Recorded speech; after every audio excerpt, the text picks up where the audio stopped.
A mulher, ela tem um acometimento maior, uma probabilidade maior de ter essa lesão quando comparado ao gênero masculino. Se o condicionamento físico fosse o fundamental para determinar um resultado de futebol, a gente teria atleta jogando, a gente teria maratonista jogando. Só que existe uma coisa chamada bola. Agora, quando existe uma coisa num momento, isso já passei infelizmente, onde você está numa partida e uma atleta adversária ou alguém do time tem a lesão, é algo que impacta muito. E é uma virada de chave que tem que ser muito rápida para todo mundo. E eu me coloco à frente da câmera, eu peço que, por favor, não gravem ela naquele momento de fragilidade, porque de fato aquilo impacta muito, sabe? E é difícil aqui dizer o que é feito, porque eu vou te falar que naquele momento, pelo menos da minha parte, é puramente instintivo e puramente humano. Eu trabalhei com atletas que elas mencionavam que no período do sangramento era o período que elas tinham a melhor performance. Era quando elas se sentiam melhor.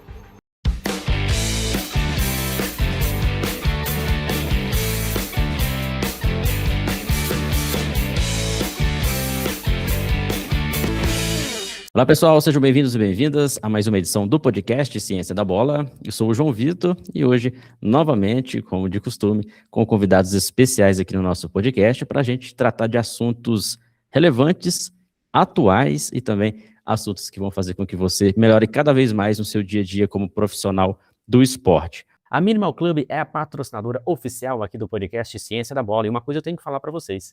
Eles têm as melhores camisetas masculinas do Brasil. Inclusive, estou usando uma delas.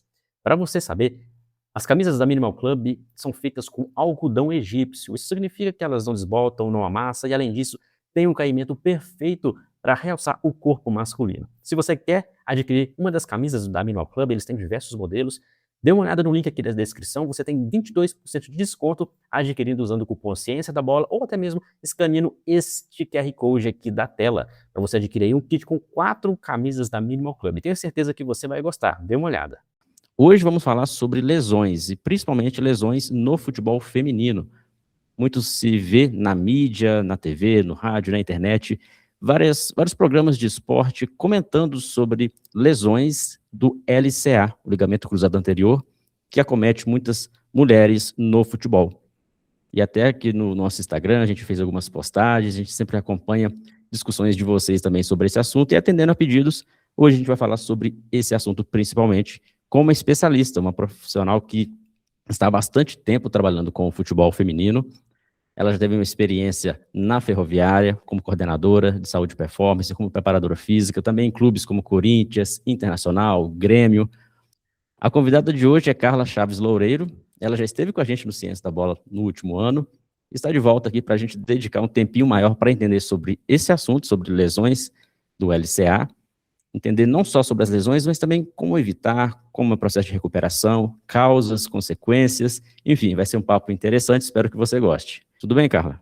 Tudo bem, João? Tudo bem, pessoal? É um prazer absurdo estar com vocês de novo, retomando esse assunto, né, que deu bastante o que falar na última conversa que a gente teve. É um assunto que desperta bastante curiosidade. Eu acho que vale ter esse tipo de debate, esse tipo de reflexão, para que a gente possa ter esse tipo de troca, eu possa tentar colaborar de alguma forma e também aprender com vocês. Legal. Para a gente iniciar, até um termo que podemos usar entre aspas, que é a famosa epidemia de lesões do LCA no futebol feminino. A gente está gravando agora no início de maio. Eu vi uma notícia recente, acredito que foi na última semana, no final de semana, numa partida do Campeonato Brasileiro Feminino, onde uma atleta do Cruzeiro se lesionou. E no clube, no Cruzeiro, é a terceira lesão de LCA só neste ano. Também nessa semana passada, a Yasmin, né, da equipe do Real Madrid, seleção brasileira, teve uma lesão também de LCA, e tantas outras atletas, não só no Brasil, fora do Brasil também, vêm sofrendo dessa incidência de lesões de LCA, que, segundo estudos, acomete até 8 vezes mais atletas no futebol feminino do que no futebol masculino. E aí também vi uma notícia, Carla, interessante, que tem um programa de estudos, um programa chamado Programa ACL, que a gente traz aí para o inglês, né, mas é o programa LCA. A FIFA também está apoiando algumas pesquisas, algumas universidades também investigando. Já existe na literatura um apanhado de estudos mostrando aí as causas, consequências, a incidência, mas mesmo assim ainda fica difícil cravar o ponto certo, como evitar essas lesões de LCA. Eu queria que você trouxesse para a gente aí o que você vem observando nos estudos, o que a literatura aponta nas possíveis causas, de por que o LCA as lesões de LCA acometem mais mulheres do que os homens no futebol. Perfeito. João, é um assunto bastante polêmico. Eu acho que esse início de ano, ele tem sido um início de ano que liga um sinal de alerta muito alto para os clubes, né? Se eu não me engano, hoje, em 9 rodadas do Campeonato Brasileiro, são pelo menos 10 LCA só no Campeonato Brasileiro Feminino, fora as que a gente tem, que estão em temporada, que tiveram essa lesão ainda nesse ano já fora do país. Então, é um número que desperta muita atenção. Os estudos, eles cravam essa informação de fato. Mulheres, quando comparadas a homens de um mesmo nível de atividade, então sejam pessoas ativas, né, homens e mulheres, ou sejam atletas de alto rendimento, homens e mulheres, a mulher, ela tem um acometimento maior, uma probabilidade maior de ter essa lesão quando comparado ao gênero masculino. E aí, esses estudos, eles investigam não apenas o futebol, né? Eles investigam diversos esportes e sempre é cravado essa informação de que em torno de 2 a 3 vezes mais a mulher tem chances. Em algumas modalidades ou em divisões inferiores, a mulher tem valores ainda maiores, né? Chegando ali a 7, 8 vezes mais probabilidade de ter essa lesão do que quando comparada ao homem.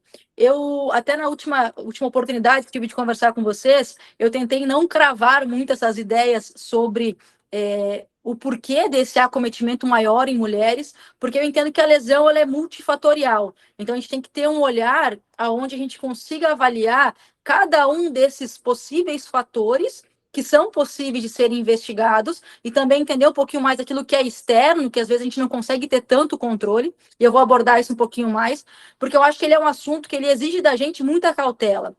A ciência no meio do esporte, por muito tempo, ela teve uma tendência muito grande de tentar ter um controle sobre tudo aquilo que é possível ser quantificado. E, por vezes, a gente acaba colocando um peso em cima de alguns fatores acima de outros. E aí eu acho que, falando do gênero feminino, isso também vale a nossa cautela, né? Para que a gente não passe ao profissional, ao estudante que está tendo acesso a essa conversa, a percepção de que a mulher atleta, ela pode ser mais frágil, ou que depois a gente vai falar um pouquinho mais sobre o ciclo menstrual, que ele possa ser algo que tem um impacto apenas negativo na performance da atleta. Então, a gente precisa ter muito esse cuidado e, de novo, reforçar que as lesões, elas são multifatoriais. E em cima desses multifatores que podem acontecer, o principal deles é ser uma mulher que atua jogando futebol. Porque o futebol, ele é um esporte que ele expõe as atletas e os atletas, porque não é uma lesão exclusiva do gênero feminino, ela também ocorre no gênero masculino. O futebol, ele é um esporte onde os principais mecanismos dessa lesão, eles ocorrem o tempo inteiro, que são as mudanças de direção, que são as aterrissagens, que são os contatos externos entre adversário num duelo 1 para 1, por exemplo, que são esses movimentos imprevisíveis. Então, a função do LCA de estabilização de joelho e da forma com que ele trabalha na nossa articulação, ela acaba sendo exposta quase que o tempo todo durante a prática esportiva, seja em jogos ou em treinos. Então, esse já é um fator de risco, né, praticar futebol. Entre os outros fatores, que aí os estudos trazem, e aí, de novo, vale para o gênero masculino, mas a gente tem que ter um olhar agora de individualidade para a mulher atleta de futebol, né? A gente tem que olhar para a questão que eu bato muito nessa tecla em relação à questão da experimentação, porque eu acho que a gente tem no futebol, a nível nacional, isso muito forte, mas a nível mundial também, uma evolução da modalidade que ela necessita desse olhar mais urgente para a transformação da demanda que a mulher atleta vem tendo a cada temporada. E que, por vezes, são atletas que não tiveram um processo de formação onde foram expostas essas cargas de forma gradual. A gente pega os próprios relatórios da FIFA, o quanto o futebol feminino ele vem evoluindo, não em termos de volume, mas em termos de intensidade. Cada vez mais a forma com que o jogo acontece, ele exige deslocamentos mais intensos. Deslocamentos mais intensos vão desencadear uma série de outras situações que acabam expondo mais a atleta à probabilidade de lesões. Então, eu acho que a gente tem passado por esse período de adaptação a esse novo cenário e que, por vezes, de fato, no Brasil, pela forma como o calendário é organizado, também acaba que o futebol feminino tem momentos de calendário congestionado. Eu acho que esse também é um ponto importante. Não acontece durante o ano todo, mas existem momentos específicos onde se tem uma demanda muito alta com um curto espaço de tempo, então fadiga também é um fator de risco.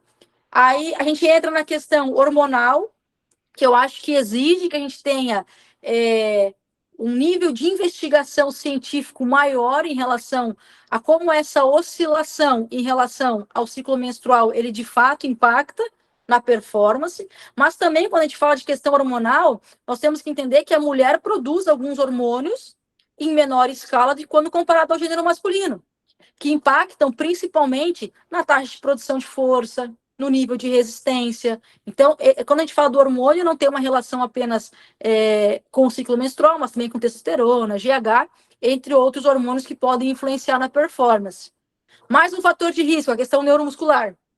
Né, pensando no porquê que a mulher pode ter mais lesões do que os homens. A questão da taxa de produção de força, a questão das assimetrias, a questão da ativação, né? Existem alguns estudos que trazem essa questão de que a ativação neuromuscular na mulher, ela acaba sendo um pouco diferente do que seria no gênero masculino, então uma ativação, vamos usar um termo assim, não vou dizer um pouco mais lenta, não seria o termo adequado, mas que a musculatura demora um tempo maior para se adaptar a essas mudanças abruptas que se tem durante o jogo, então isso pode também ser um agravante.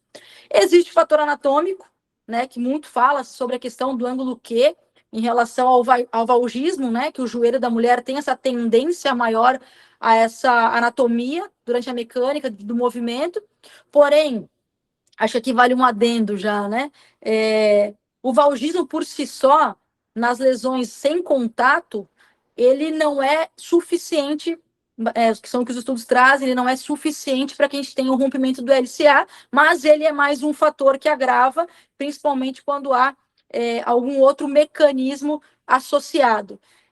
Temos também a questão que a gente falou agora um pouquinho das mecânicas, né, que o jogo já expõe.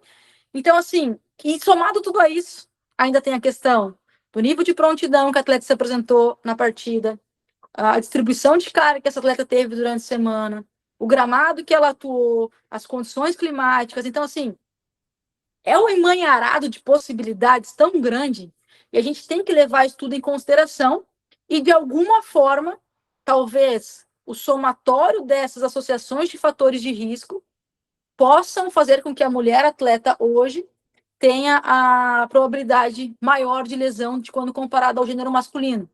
Mas eu dei essa volta ao mundo para justamente não trazer uma sensação que até nos comentários que a gente teve no Instagram, eu achei que foi importante ressaltar, que é, por exemplo, a assimetria de posterior de coxa, ela é um fator agravante para a probabilidade de lesão quando acima de 10%, né, no isocinético. Sim, mas não é o único fator. Eu posso ter atletas que estão assimétricas e não vão ter essa lesão, e eu posso ter atletas que estão simétricas e vão ter essa lesão. Então, assim, ele é só mais um fator, né? Então, para não trazer a falsa sensação de que, tipo assim, se eu tiver os isquios tibiais fortes, ou se eu tiver a posterior de coxa equilibrada, eu não terei essa lesão. Não.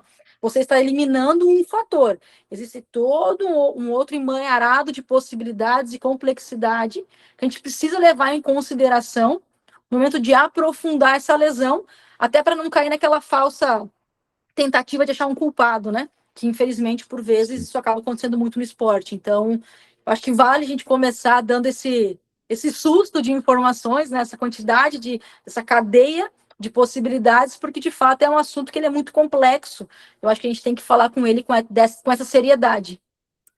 Perfeito, Carlos, perfeito. Essa introdução mostra justamente o quanto que quem está no meio do esporte, quem está no dia a dia com as atletas, conseguem perceber que não existe apenas ali uma resposta. São vários fatores e a gente também tem que compreender. Eu sei que aqui tem muitos ouvintes que não são da área do esporte, não trabalham com esporte, são torcedores, são amantes do futebol, são pessoas que estão no entorno, mas quando a gente está trabalhando com ciência do esporte, quando a gente está trabalhando com o futebol, com alto rendimento, é muito difícil a gente cravar uma coisa só. Então, por isso que existem vários estudos relacionados a essa busca para identificar como minimizar a incidência dessas lesões de ligamento, tanto no futebol masculino quanto também no futebol feminino, porém com aí uma identificação que é um gap na literatura realmente do que pode ser adaptado para o futebol feminino. Inclusive, eu estava até dando uma olhada numa revisão.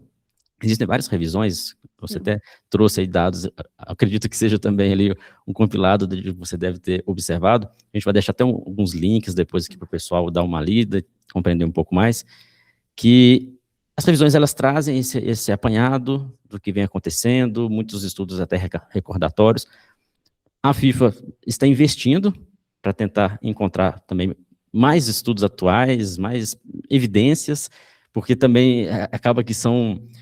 Quando a gente fala de lesão, cara, acaba que os estudos eles têm que vir mesmo recordatório, porque a gente não consegue colocar um atleta em risco para esperar ela lesionar para saber, olha, foi essa causa aqui, foi isso aqui, vamos estimular isso aqui para ver se causa uma lesão. E não pode, né? Isso também não acontece no futebol de alto rendimento. Então, para quebrar esse mito de que é a culpa do ciclo menstrual, é culpa da biomecânica, é culpa da estrutura anatômica da mulher, por exemplo, é difícil. Tem que tomar muito cuidado nas ciências do esporte, as ciências biológicas, então a gente tem que tomar muito cuidado antes de encontrar um culpado. Então, a ideia aqui dessa conversa, fica até o espaço também para discussão aqui nos comentários, quem está no YouTube, quem está no Spotify, vai ser muito importante a gente interagir. Vamos navegar sobre essas possibilidades e trazer sua visão de preparadora física. Como que você, no dia a dia, lida com atletas que sofreram a lesão de LCA, e como que elas sentem,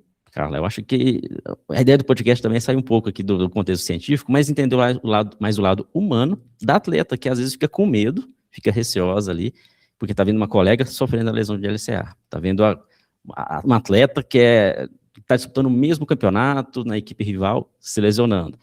Sou convocada para a seleção. E se eu me lesionar, vou ficar fora um ano. Como que você vê isso nos vestiários, no dia a dia, tanto para quem já se lesionou, está se recuperando, quanto para aquela atleta que fica ali receosa? Olha, no trabalho vamos falar assim, atleta que ela teve a lesão, né? A partir do momento que ela tem a lesão, acredito que tenham duas áreas que elas entram muito forte junto com o atleta, que aí seria no dia a dia, principalmente a fisioterapia e a psicologia, porque a condição emocional que a atleta ela é exposta quando ela tem o diagnóstico de uma lesão tão grave quanto a LCA, que aí, em média, 9 meses de afastamento, então ela basicamente perde a temporada e, por vezes, perde sonhos como convocações, enfim, são 9 meses fora da atividade, então é muito tempo. A psicologia ela entra muito forte, a fisioterapia entra muito forte para que a atleta faça um pré-operatório muito bem feito que vai auxiliar no retorno dela ao esporte. E a psicologia, ela entra muito forte na questão do fortalecimento da inteligência emocional para a atleta passar por aquele longo período da forma mais saudável possível, para que ao longo do processo de reabilitação, ela seja exposta gradualmente aos movimentos e mecânicas que ela vai ter que depois que reproduzir no campo de forma num contexto mais caótico, né? Então essa exposição, ela não inicia só quando ela chega com a preparação física. Ela inicia muito antes, para que ela não tenha o que a gente fala muitas vezes de cinesiofobia, né? Que é o medo do movimento, que é o medo da relesão. Então, a psicologia e a fisioterapia, ela atua durante esse período inteiro, expondo de forma gradual, progredindo cargas, progredindo os movimentos. A psicologia dando um suporte no termos de encorajamento e de conversar com o atleta, entender o momento dela nessa reabilitação, para que quando ela retorne o mais confiante e apta possível. Porque das experiências que eu tive, e graças a Deus não foram tantas, assim, né, estou há quase 10 anos no futebol como preparadora física, mas é impressionante o quanto a condição mental da atleta naquele período, ela de fato impacta no processo de reabilitação. E quanto mais confiante a atleta chega no momento de transição ou preparação física, mais fácil torna o nosso trabalho. E aí talvez seja algo mais empírico, talvez a ciência não consiga me ajudar tanto nesse momento, pelo menos eu não conheço artigos que tragam informações mais científicas quanto a isso, mas é impressionante o quanto esse processo de retorno ao esporte, bem periodizado, bem dialogado, onde a atleta entenda cada fase, onde ela de fato entenda que quando ela for para o campo, ela está apta para aquilo, melhora a performance dela, mesmo sabendo que os estudos trazem que até 3 anos demora para voltar a ter os números técnicos, táticos e físicos que ela tinha antes da lesão. Então, tudo isso é um processo. Agora, quando a gente está num momento, e isso já passei, infelizmente, onde você está numa partida e uma atleta adversária ou alguém do time tem a lesão, é algo que impacta muito. E é uma virada de chave que tem que ser muito rápida para todo mundo. Porque a comissão técnica sente, sendo rival ou sendo alguém do seu clube, as atletas sentem, porque de fato, vamos dizer assim, com o perdão da expressão, ele é o bicho-papão hoje do esporte, né? Porque de fato é uma lesão que ninguém quer ter, ninguém quer ver ninguém tendo, todo mundo torce para que não se tenha, que se tenha cada vez menos, mas ela acaba acontecendo. E quando acontece, a virada de chave tem que ser muito rápida ali no campo mesmo, sabe? Então, existiu uma situação já onde, por vezes, eu acabei até com a equipe de transmissão que estava no jogo, que foi focar o rosto da atleta chorando em prantos, porque ela sabia que ela tinha tido a lesão novamente. E eu me coloco à frente da câmera, eu peço para que, por favor, não gravem ela naquele momento de fragilidade, porque, de fato, aquilo impacta muito, sabe? E é difícil aqui dizer o que é feito, porque eu vou te falar que naquele momento, pelo menos da minha parte, é puramente instintivo e puramente humano. Você, naquele momento, meio que esquece um pouco as camisas e você foca no bem-estar da pessoa que está passando um momento difícil e, ao mesmo tempo, tenta dialogar com a equipe de que é o nosso trabalho e que a gente precisa reagir muito rapidamente. Porque, de fato, é o nosso emprego, né? É o nosso ganha-pão, a gente precisa honrar o nosso trabalho. Então, é um trabalho que ele acontece quase que de forma conjunta, onde as principais lideranças atuam para que todo mundo reaja muito rápido àquela situação. Mas é difícil, é difícil porque normalmente quando a atleta tem essa lesão, ela sabe que ela teve uma lesão grave.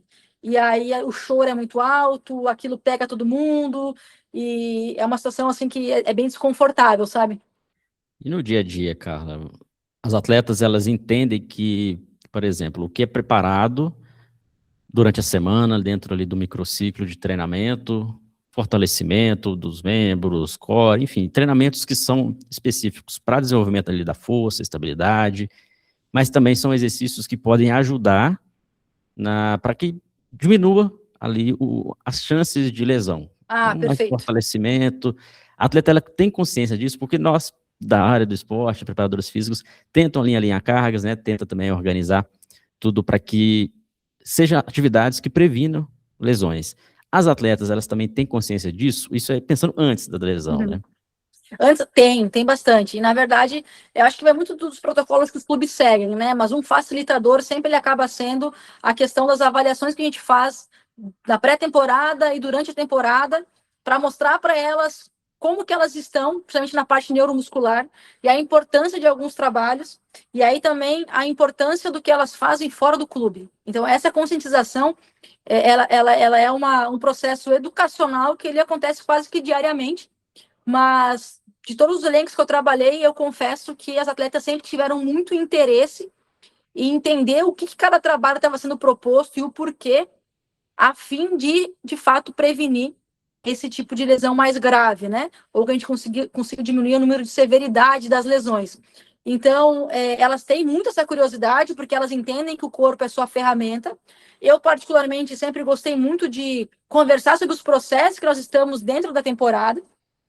Hoje acontece muito também as atletas procurarem por staffs extras, contratam profissionais fora do clube para fazerem trabalhos complementares, para justamente prepararem o seu corpo melhor para a demanda que elas vão ter. Então, a gente tem um diálogo muito aberto. E hoje, com as tecnologias que a gente consegue mostrar muita coisa para elas. Então, assim, quando vai ter um controle de carga, por que vai ter o controle de carga? Né? Isso não vai prejudicar ela, isso não vai fazer com que ela seja reserva no próximo jogo, muito pelo contrário. Isso vai permitir que ela tenha uma melhor qualidade de recuperação, um melhor nível de prontidão para que ela chegue no jogo e execute o que for necessário da melhor forma possível. Ah, vai para a sessão de força. Algumas treinam determinada sobrecarga, determinados movimentos. Por quê?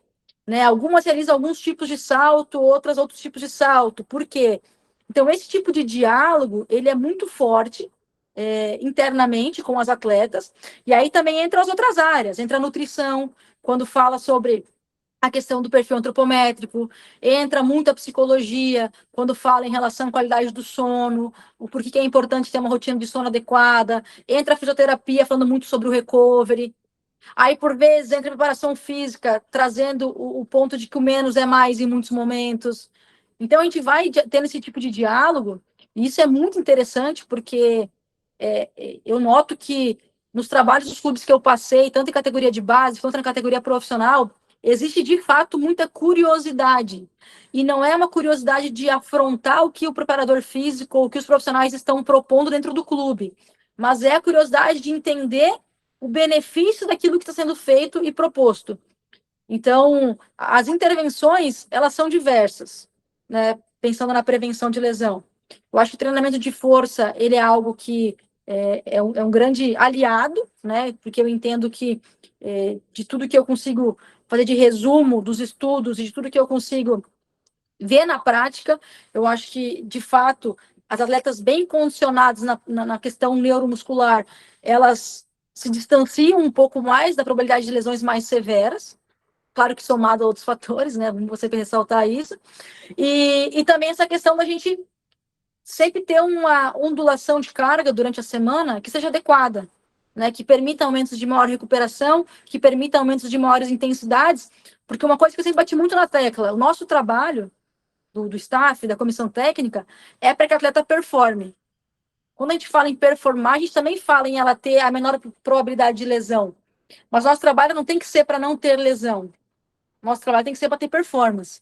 Então, essa é uma visão que, apesar de em alguns momentos parecer que elas são desassociadas, elas caminham juntas. Porque quanto mais condicionada a atleta estiver, talvez menos ela tenha a probabilidade de lesões mais severas. Então, eu acho que essas conversas elas acontecem diariamente, eu imagino que nos outros clubes também, porque, de fato, as meninas exigem muito da gente esse tipo de diálogo, e o trabalho é nosso trabalho também, né? Apresentar isso para elas. Acho que faz todo sentido. A gente falou aqui hoje no podcast, até o momento, sobre as principais causas que a literatura aponta.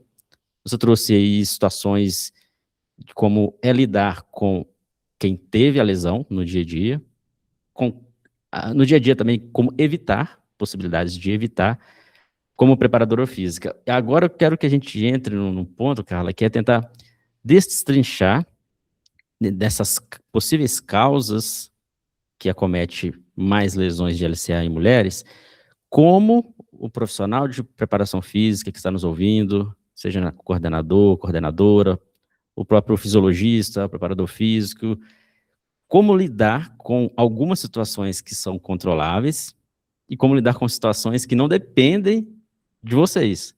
Por exemplo, questão do calendário de jogos, gramado sintético, gramado natural, gramado em péssimas condições e boas condições, jogos fora num horário ali com sol escaldante de 11 horas, meio-dia, que são situações que infelizmente não dependem de profissionais da preparação física, da fisiologia em geral. Mas outras situações, como a literatura aponta, queria que a gente destrinchasse como lidar com isso, como que você faz no dia a dia, que dicas que você daria, por exemplo, essa questão que você citou da biomecânica, da anatomia, do corpo feminino, essa questão também do joelho, posicionamento, né, do joelho. Como lidar com situações de treinamento, sabendo que isso pode ser o diferencial e poderá causar alguma lesão. Aí depois a gente vai navegar para os outros itens aqui.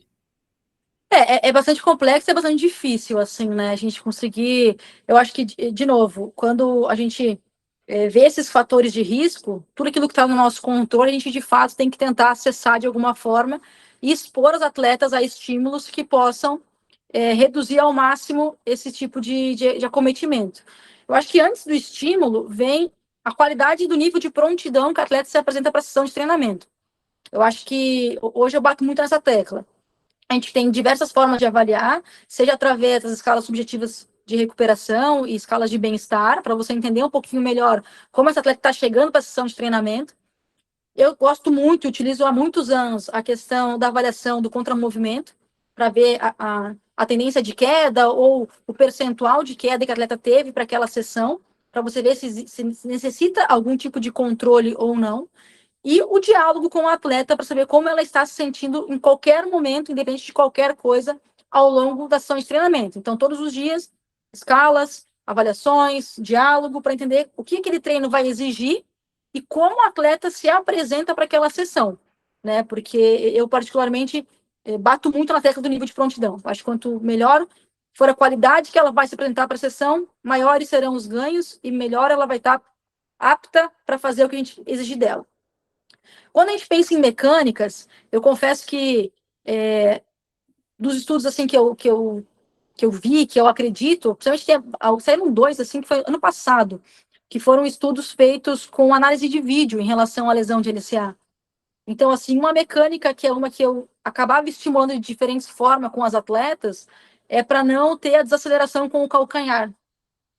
Essa é uma... Quando eu observava esse tipo de comportamento, existem diversas atividades, sejam de forma orientada com chinesinhos, seja com estímulos visuais como cores, estímulos de voz, apito, enfim, para que elas tenham esse hábito de utilizar mais a ponta do pé para fazer a mudança de direção, para fazer o contato com o solo, para ter essa qualidade no momento de contatos muito rápidos, né? São milissegundos. Então, assim, a atenção principal que eu dava enquanto a mecânicas, ela diz respeito à desaceleração, à não utilização do calcanhar. Né? Resumidamente, seria isso, utilizar mais a ponta do pé. Porque das outras mecânicas, pensando na lesão, por exemplo, o ângulo Q, né? Você faz trabalhos proprioceptivos ali na parte sensorial, você faz trabalhos onde você traz um contexto também na propriocepção, mas com desequilíbrios ali entre atletas. Você faz, durante alguns exercícios, você orienta a atleta a ter uma estabilização melhor do joelho, só que dentro do jogo, você não vai conseguir ter essa quantidade de informações e de cuidado, porque é tudo muito rápido. Então, eu entendo que esses ângulos, eles são das atletas. A gente não vai conseguir intervir nisso. Hoje inclusive, apesar de trabalhar com educativos, como atividades preparatórias, eu já não acredito muito nem na melhora de mecânica de corrida em mulheres adultas. Né? E não acredito que talvez, por vezes, essa seja a solução de alguns problemas que possam aparecer. Então, é muito mais preparar aquela musculatura para que ela execute se protegendo o máximo possível, o que vai proteger a musculatura. Então, a utilização muito de trabalhos proprioceptivos, trabalhos de ativação de glúteo. Então, pega-se esses fatores de risco e se cria um cenário onde ela possa ser estimulada.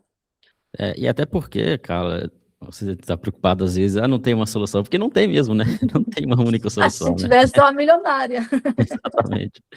Então, é interessante a gente, assim, ouvir o seu relato, porque você tem experiência, vários clubes, sabe como que é lidar no dia a dia, está acompanhando estudos e consegue criar soluções para as causas dentro daquele grupo. Então, entra muito também a individualidade da atleta. E vem na segunda questão que a gente pode apontar agora, que é o lastro esportivo.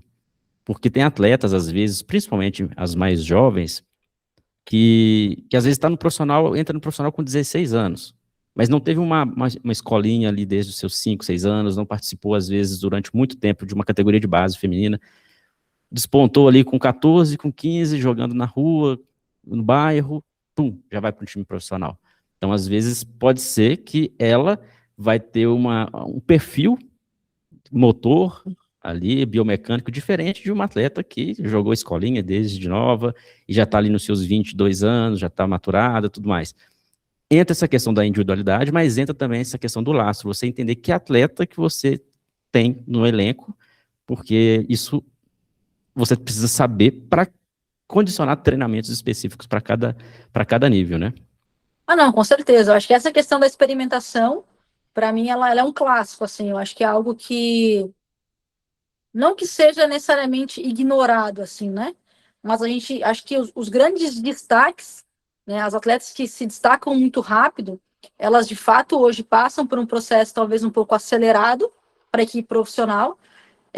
E se a gente for recordar atletas que são um pouco mais velhas, vamos dizer assim, já um pouco mais de tempo no futebol, elas também, por vezes, não experimentaram de trabalhos tão bem organizados e com tanta informação como se tem hoje. Então, são 2 grandes pontos, né? Uma nova geração que vem chegando cada vez mais cedo, para equipes profissionais que têm uma demanda muito alta, que era o contrário do que acontecia antes, que eram atletas jovens que chegavam para a equipe profissional Só que não necessariamente a demanda, ou melhor, com certeza a demanda de 10 anos atrás, de 5 anos atrás, não é a mesma de hoje. Hoje a demanda é muito mais exigente, tanto em treinos quanto em jogos. Então, eu acho que essa questão da experimentação talvez seja algo que é difícil afirmar, porque eu acho que estudos transversais não vão nos mostrar isso. Eu acho que teriam que ser estudos prospectivos, né, que fazem um acompanhamento da equipe durante muito tempo para a gente conseguir pontuar essas questões mais específicas. Mas, assim, é um fator que eu com certeza levo como um fator de risco, né? Que é quem é a atleta profissional hoje da sua equipe, quem é seu elenco, né? Quantos minutos jogou no ano passado? Quantos minutos vai atuar nesse ano? Questão da quilometragem, Brasil é um país longitudinal, a questão do treinamento, como a gente pensa o treino para essa menina, ela treina igual, ela treina diferente, precisaria treinar diferente? Precisaria ter atenção em alguma valência a mais do que a equipe que já está atuando na equipe profissional há algum tempo?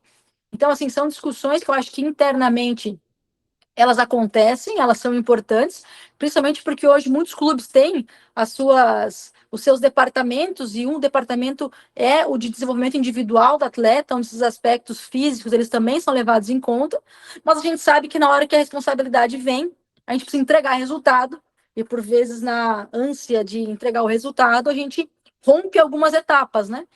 Porque o futebol ele vai nos cobrar resultado. Então, enfim, é difícil você ter um planejamento longitudinal e conseguir seguir o passo a passo como deveria, porque de fato as situações vão acontecer ao longo da temporada e decisões vão ter que ser tomadas.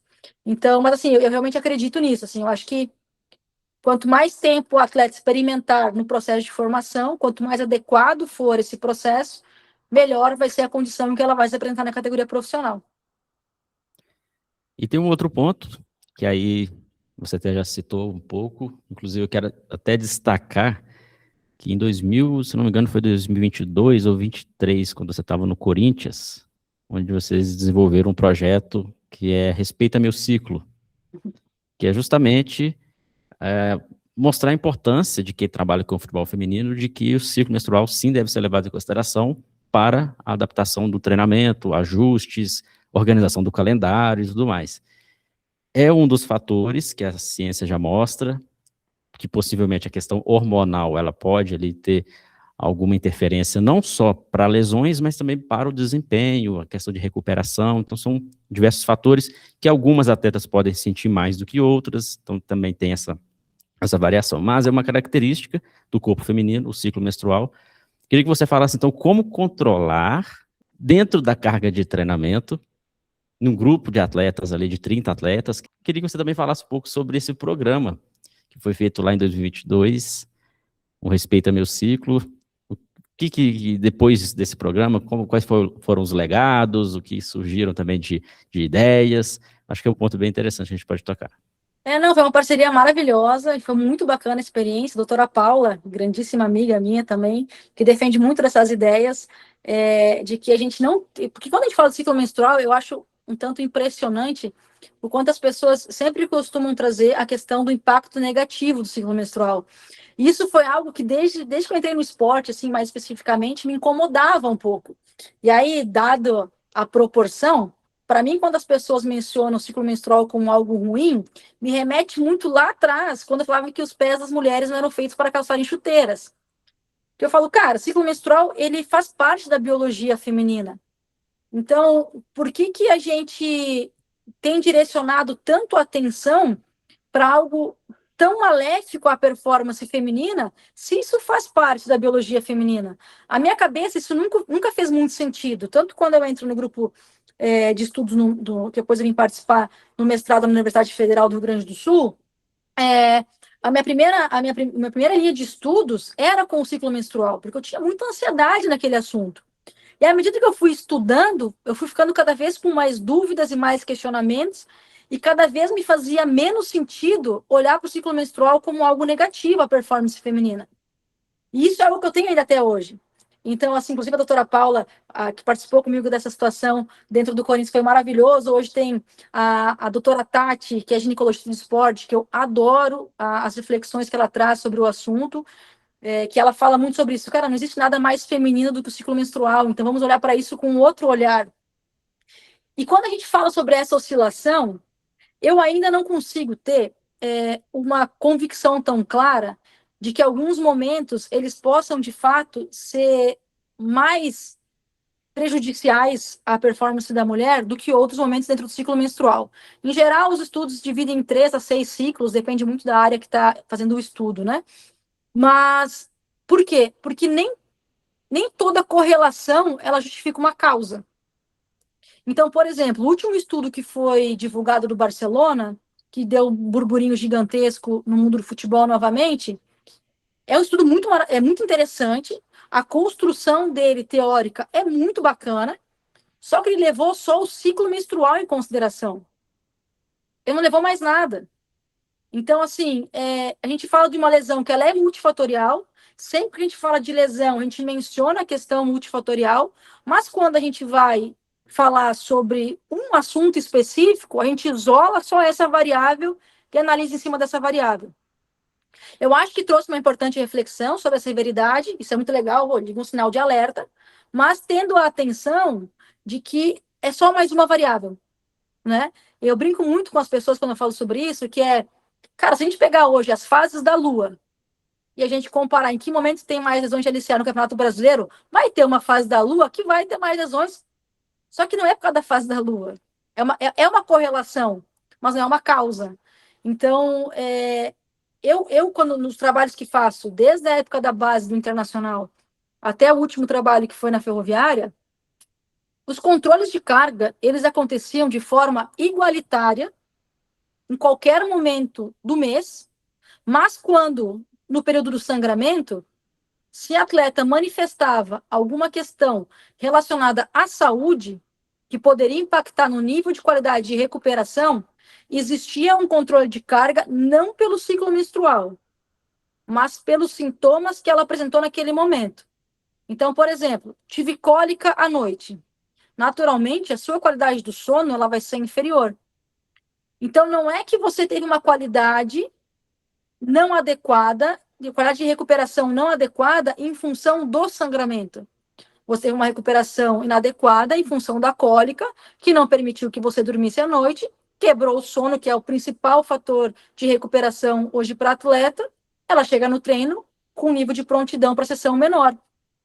E quando esse tipo de situação ele se repete, aí vem a intervenção médica. Então, se tem a orientação para que se procure uma ginecologista do esporte, principalmente do esporte, né, uma ginecologista, enfim, para que se faça um estudo, porque apesar de a cólica ser comum, ela não é normal.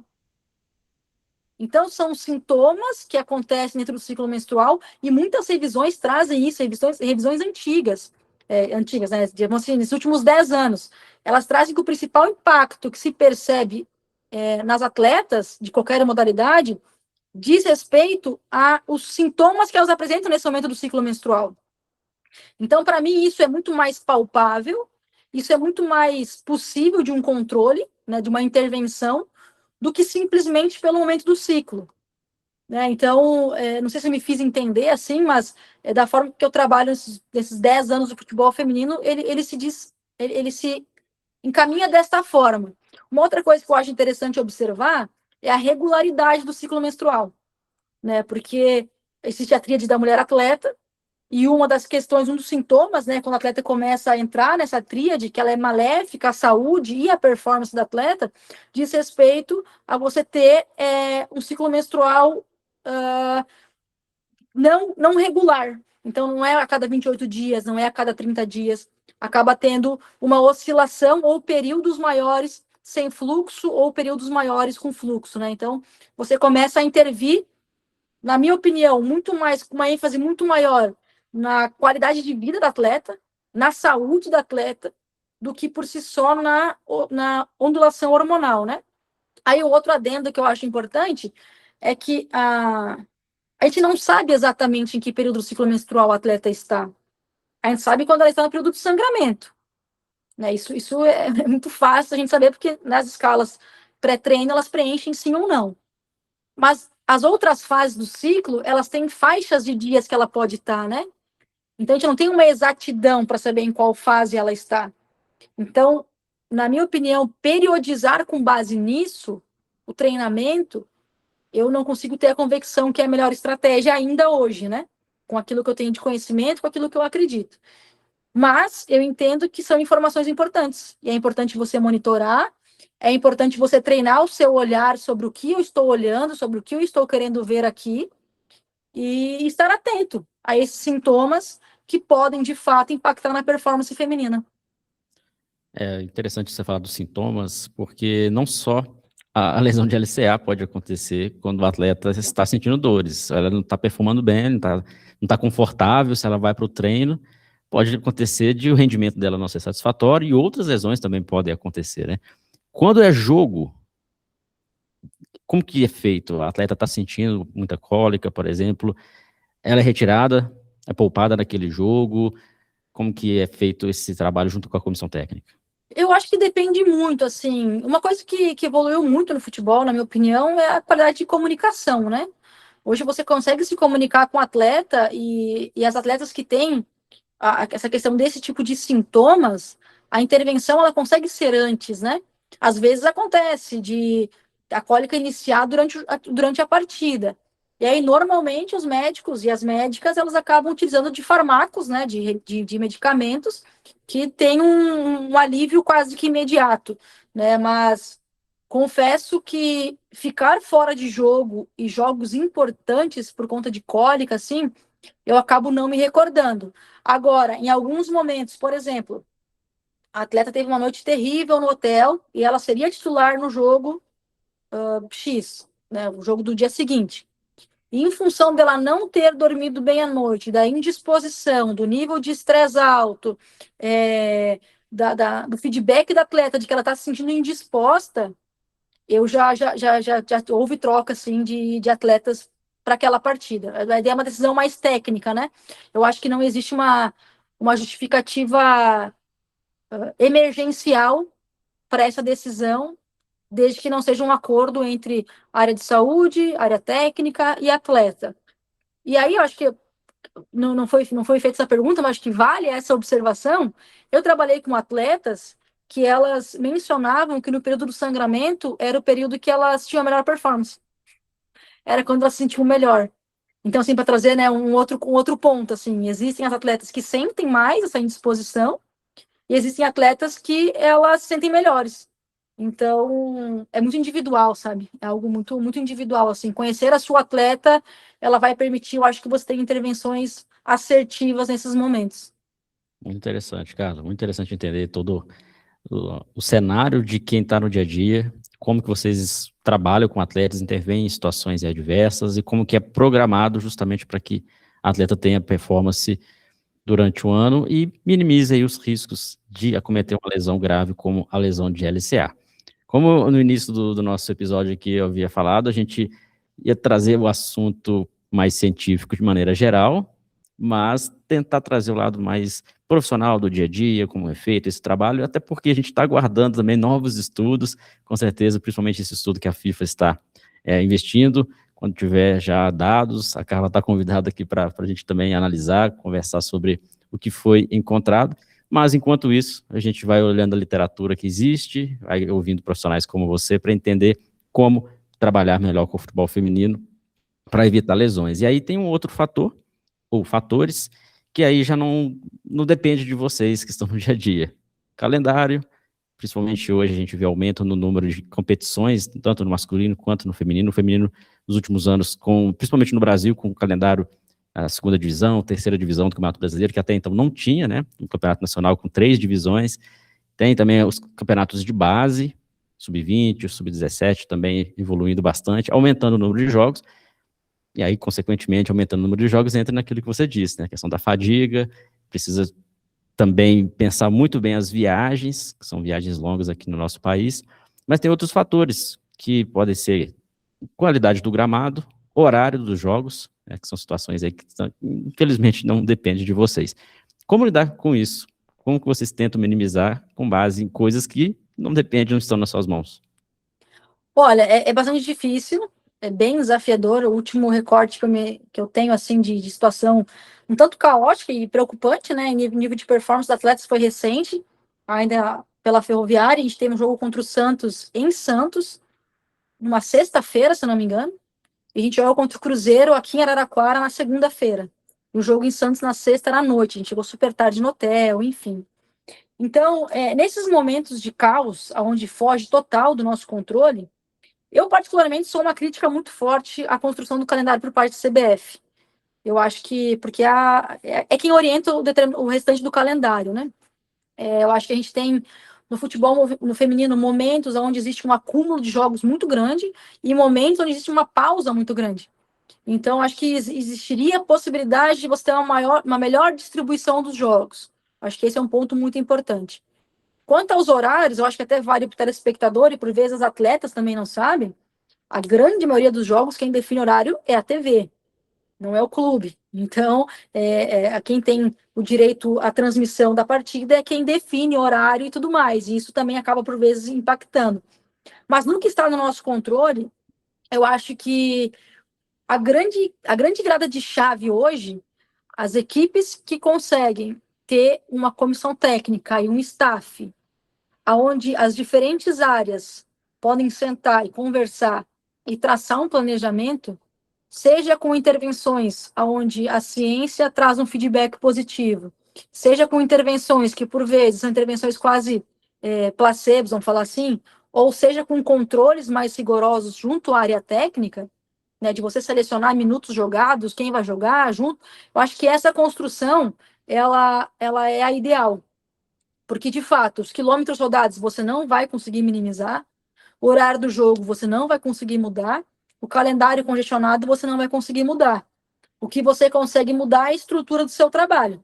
E aí entra nutricionista com a questão da alimentação, né, de ter uma dieta naquele período que forneça para elas o combustível necessário para se recuperar e para estar com seus índices glicêmicos e seu combustível no talo, né, para fazer o que a demanda do jogo vai exigir. Entra a fisioterapia e a preparação física, estruturando o recovery da forma que for possível, seja com banheiras de imersão, seja com as botas pneumáticas, com massagens. Aí entra uma questão da psicologia, de novo, orientando os atletas quanto ao sono, às vezes até mesmo em viagens, de ter orientação, olha, eu sei que é ônibus, mas deita o banco, tenta dormir, sabe, evita ficar acordada, porque nesse momento, eu acho que o que você conseguir fornecer para a atleta e o que ela conseguir comprar da ideia é o que vai permitir que ela tenha uma melhor qualidade de recuperação. Porque eu acho que esse hoje é um grande gargalo nosso, pela nossa construção de calendário, pela nossa distribuição do país, que é um país continental, e que bom que hoje existem clubes de futebol feminino por todo o país praticando a modalidade em alto rendimento, mas a gente paga um preço por isso, né? E por vezes os clubes têm elencos curtos, o treinador quer contar com os atletas por todos os jogos, e aí é um quebra-cabeça difícil. É um quebra-cabeça difícil.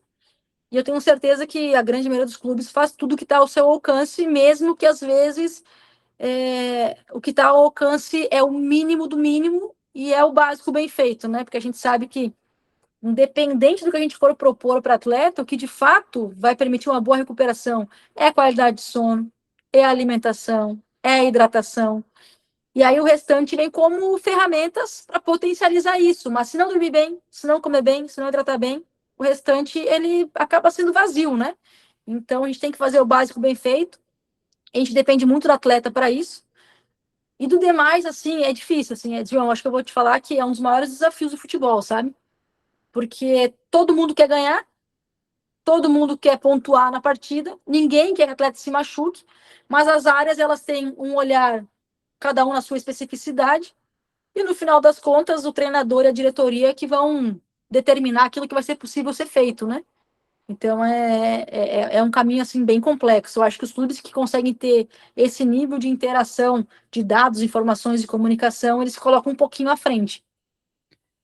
Interessante também, Carla, porque enquanto você estava falando citando essas dificuldades, quem está no dia a dia do futebol sabe, mas temos estudantes que estão nos ouvindo aqui, não é para assustá-los, quem quer trabalhar com preparação física, tem também, claro, coisas boas, mas é um desafio mesmo, trabalhar com esporte, alto rendimento, as ciências do esporte, de maneira geral, ela é ampla, e aí eu fiquei pensando aqui numa situação que acontece também no futebol masculino, que é por parte da grande mídia, por parte de torcedores, que às vezes um clube está com vários atletas, ou várias atletas no DM, no departamento médico, aí vem a situação, lesões acontecendo em sequência, ou até mesmo resultados que não estão sendo satisfatórios, ou a equipe estava bem, de repente 4, 3 jogos aí sem vencer, e aí muita gente fala assim, olha, acho que a preparação física da equipe ele tá ruim. O problema está sendo a preparação física. Sem olhar todos esses intervenientes, todas essas situações, essas variáveis. Como lidar com isso? Você que está no dia a dia. E aí o futebol feminino tem essa questão, né? A mídia bate, olha só, tá vendo? 8 vezes mais lesões de LCA que acontece no futebol feminino. Então, você sente que cria uma pressão maior no profissional de preparação física? Eu acho que existe uma cobrança, em alguns momentos eu acho que a cobrança ela é natural.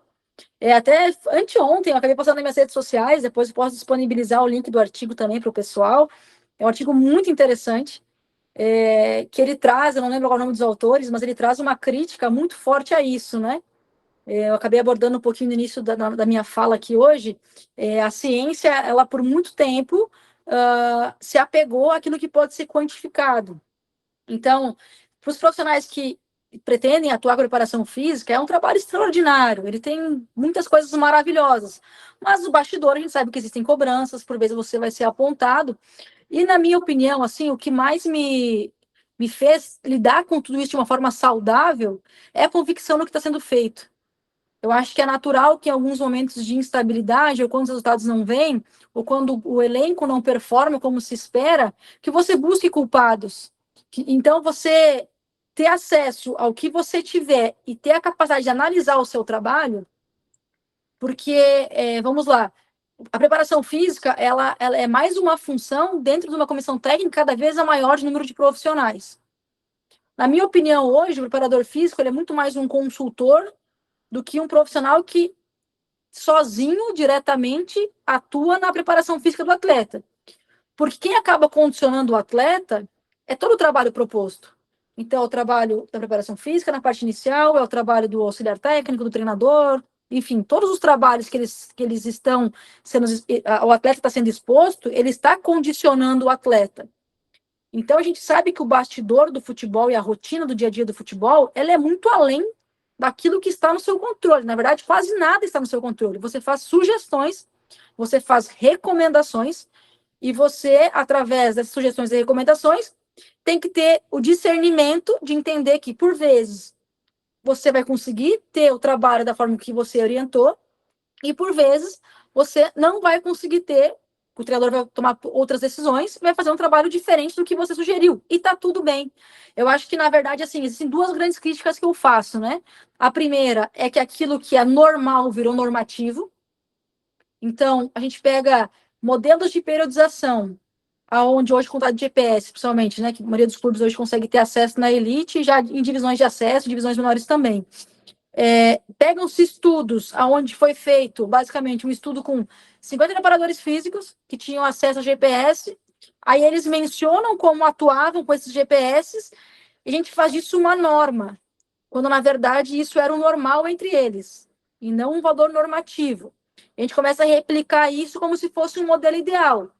Então, você se permitir entender como que você quer trabalhar com esses valores e olhar para esses números, não só de forma quantitativa, e ser mais profundo nas discussões é importante. E o segundo ponto é que aí até é estranho a preparadora física falar isso, né? Mas, sinceramente, eu acho que pegando equipes que têm o mesmo nível de estruturação, então, por exemplo, vamos pegar o futebol de elite do Brasil. A gente pega o futebol elite do Brasil, na minha opinião, e eu tenho um estudo muito interessante sobre isso, o que menos vai impactar no resultado, ele diz respeito à preparação física. Porque o da GPS, ele só vai te dizer como foi o que o caos do jogo exigiu de deslocamento das atletas. Existem pouquíssimas evidências que trazem que quanto mais você corre, mais próximo de uma vitória você está. Então, assim, ó, existem muitas outras variáveis no jogo, a estratégia, posse de bola, o horário do jogo, tempo morto do jogo. Existem diversas coisas que impactam no dado GPS.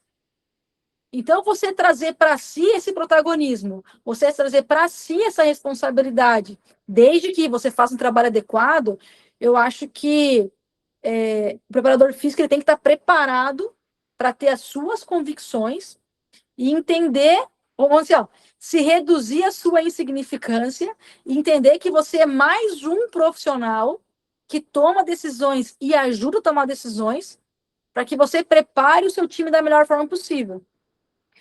E aí, fazendo agora até para... Talvez o que eu falei agora ficou um pouco confuso e muito abstrato. Se o condicionamento físico fosse o fundamental para determinar um resultado de futebol, a gente teria triatleta jogando. A gente teria maratonista jogando. Só que existe uma coisinha chamada bola. Existe uma coisinha chamada outros 10 jogadores junto com você. Existe um adversário, existe uma pressão, existe um campo diferente, existe uma torcida, existe muitas outras coisas que acontecem. Então, eu acho que quando você entende o seu lugar dentro da comissão técnica, você lida melhor com a pressão. E a gente vai errar, e tá tudo bem. Às vezes, você vai passar recomendações, e a recomendação ela não vai ter o impacto que você imaginou que teria. E tá tudo bem. E, por vezes, o treinador não vai fazer o que você sugeriu, e todo mundo vai falar, nossa, o time correu pra caramba hoje, o time... Você fala, poxa, mas não foi o que eu recomendei, achei que o time ia chegar cansado. Por quê? Porque quando a gente olha o jogo de fora, as nossas percepções são emocionais. Isso é muito comum. Se tiverem outros profissionais que estão nos ouvindo, que têm acesso a GPS, eu tenho certeza absoluta que já aconteceu o jogo que você falou, nossa, o time correu pra caramba, e você vai ver o time não correu tanto assim. E vai ter jogo que você fala, nossa, o time não correu nada. Aí você vê no GPS, você vê, meu Deus. Tipo, em recortes de 15 minutos, a gente tem um volume imenso de ações em alta intensidade. Talvez a gente não sustentou isso por muito tempo, porque biologicamente é impossível, mas depois a gente voltou a correr bem de novo. Então, eu acho que, assim, para quem pensa em entrar na função da fisiologia, da preparação física, o conselho que eu sempre dou, entende a hierarquia do futebol e começa a olhar para o jogo de uma forma complexa, onde você é mais uma pecinha de um quebra-cabeça e onde você não é o protagonista desse quebra-cabeça. Então, se você não é a pecinha principal. Então, assim, eu acho que ter esse entendimento, ele facilita, sabe? Porque senão você se boicota muito. Você se entristece muito, você sofre muito, e aí você perde todo o prazer que tem a profissão em função de um desequilíbrio, talvez, emocional, de carregar muito para si aquilo que não é seu. Perfeito, Carla. A gente almejou aqui um podcast de 30 minutos, mas é sempre assim. Agora que eu vi a hora. Não... Quando o papo fica bom, o episódio fica longo. Desculpa, gente. Com certeza o pessoal gostou. Quanto mais tempo aqui que bom. E a gente teve recentemente aqui o Felipe Rabelo, o último episódio sobre preparação física, a área da saúde, então foi... Uma das minhas referências, uma das principais referências. Grande profissional, e hoje com você, então, quem não ouviu do Felipe depois, ouve lá, porque também foi um papo interessante, e unindo essas duas conversas, vocês vão ter uma visão muito boa, como se fosse aqui mesmo um mini curso que vocês estão tendo aqui nesse ano de 2026, aqui no Ciência da Bola. A Carla tem um Instagram bem participativo ali, vários seguidores, ela publica também bastante conteúdo. Qual que é o Instagram, o arroba, para quem está ouvindo a gente? Carla C. Loureiro, Carla com K. Vou deixar aqui na tela depois e também no link na descrição para quem ainda não segue. E para a gente fechar, agradecer a sua participação, Carla. Fica aí o convite aberto para você voltar. Hoje foi um papo bem legal, então vamos continuar essa conversa. A ideia era falar sobre LCA, lesões do futebol feminino, acabou que a gente falou também sobre outros assuntos. Sucesso para você nesse ano de 2026, nova etapa da sua carreira. A gente vai ficar sempre acompanhando aqui e também portas abertas para você voltar. João, obrigada pelo convite, fico muito feliz de estar aqui novamente. Torcendo para que o pessoal interaja, que venham mais comentários, mais perguntas, pode encaminhar no meu direct também. Os artigos que eu embasei, muitas das minhas falas, eu vou te disponibilizar também, João, se quiser mandar o pessoal, Ótimo. Não sei como gostaria de fazer essa troca, mas tem bastante coisa boa aí para a gente ler, para a gente refletir, e quem quiser mandar opiniões contrárias à minha também, por favor, para poder aprender com vocês, eu gosto muito dessa conexão, e estou sempre à disposição de vocês. Valeu, Carlos, sucesso para você. Os links vão ficar aqui na descrição para que vocês possam ter acesso. Pessoal, obrigado pela audiência de todos. Deixa o like, quem está aqui no YouTube, 5 estrelinhas aí no Spotify e outro agregador de podcast. Muito importante saber que vocês estão aqui. Então, deixe os seus comentários, o que vocês acharam do episódio, também sobre a conversa de hoje, opiniões de vocês, e muito importante também que vocês acompanhem os próximos episódios do nosso podcast. Olha se está inscrito aí no canal, confere, conferiu? Ótimo. Beleza, está inscrito? Então deixa o like. Se não está inscrito, se inscreva aí, muito importante que você se inscreva para receber as próximas notificações. Em breve eu volto aqui com mais um convidado especial. Abraço.